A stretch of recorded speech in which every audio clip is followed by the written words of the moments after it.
Assalamualaikum warahmatullahi wabarakatuh.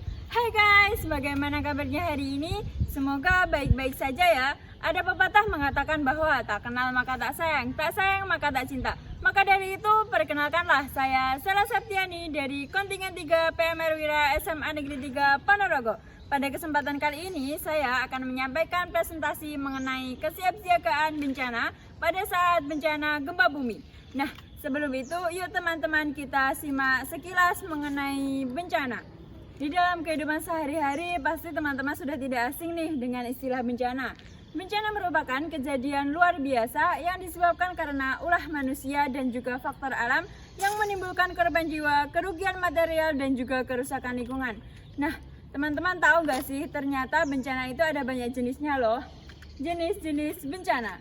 Yang pertama, berdasarkan waktu terjadinya, bencana dibedakan menjadi dua, yaitu bencana yang terjadi secara tiba-tiba, contohnya gunung meletus, gempa bumi, tsunami, dan juga badai. Dan bencana yang terjadi secara perlahan, contohnya kekeringan dan juga banjir. Sedangkan berdasarkan penyebabnya, bencana dibedakan menjadi tiga. Yang pertama, bencana yang disebabkan karena faktor alam. Yang kedua, bencana yang disebabkan karena ulah manusia. Dan yang ketiga adalah bencana yang disebabkan karena perpaduan faktor alam dengan ulah manusia. Nah, sekarang ada 3 siklus utama di dalam terjadinya bencana. Siklus yang pertama adalah pra-bencana atau sebelum bencana itu terjadi.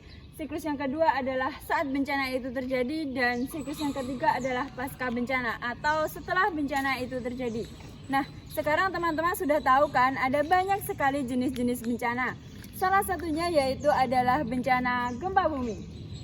Gempa bumi adalah getaran yang terjadi di permukaan bumi akibat pelepasan energi dari dalam secara tiba-tiba yang menciptakan gelombang seismik. Gempa bumi biasanya disebabkan oleh pergerakan kerak bumi atau biasa disebut dengan lempeng bumi.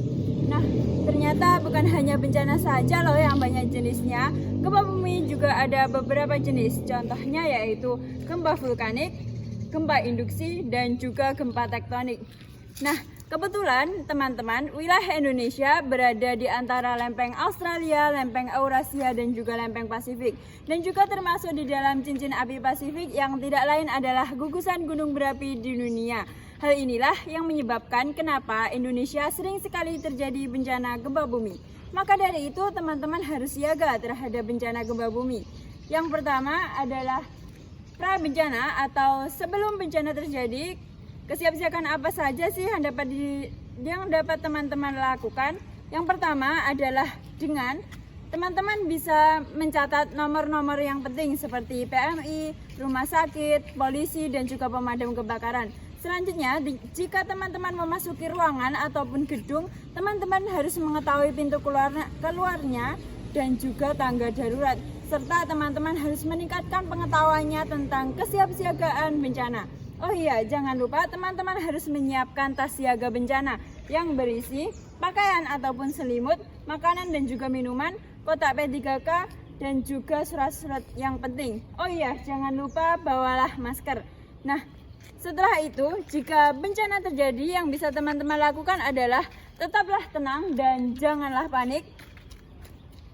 Teman-teman juga bisa bersembunyi di bawah barang-barang atau tempat yang sekiranya kuat untuk menahan beban seperti di bawah meja, dan juga teman-teman bisa membawa tas siaga bencana yang telah teman-teman sediakan tadi sebelum bencana terjadi. Nah, yang terakhir adalah pasca bencana atau setelah bencana terjadi. Yang bisa teman-teman lakukan yaitu bantulah orang-orang yang kesusahan seperti lansia, anak kecil, dan juga orang yang lumpuh. Serta teman-teman harus menghimbau warga sekitar untuk tetap tenang. Dan juga yang terakhir adalah peran kita sebagai seorang PMR di dalam terjadinya bencana, yaitu harus ikut serta mengurangi terjadinya korban jiwa dan harta, yaitu dengan mengedukasi warga sekitar. Nah, cukup sekian presentasi dari saya pada kali ini. Semoga bermanfaat untuk teman-teman semuanya. See you next time. Wassalamualaikum warahmatullahi wabarakatuh.